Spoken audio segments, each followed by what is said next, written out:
গভীর রাতে জঙ্গলের পথে সুমন একা হাঁটছে। কুয়াশা এত ঘন, হাতের টর্চের আলো কাটতে পারছে না। পায়ের নিচে শুকনো কাতা মচমচ করছে। হঠাৎ দূর থেকে একটা কান্নার শব্দ ভেসে এলো। মেয়েলি, কিন্তু ভাঙা, অস্বাভাবিক। সুমন থমকে দাঁড়ালো। হৃৎপিণ্ড দ্রুত চলছে।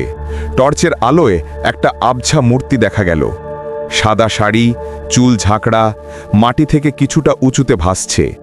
সুমন পিছিয়ে গেল, কিন্তু পথ যেন শেষ নেই। গাছের ডালগুলো তার দিকে এগিয়ে আসছে, যেন হাতের মতো। হঠাৎ একটা ঠান্ডা নিঃশ্বাস তার গলায় লাগল। সুমন, আমাকে ফেলে যাস না। ফিসফিস শুনে সে ঘুরল।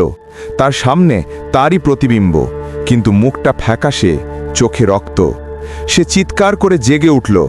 ঘর নিস্তব্ধ। জানালায় একটা সাদা ছায়া হাসছে।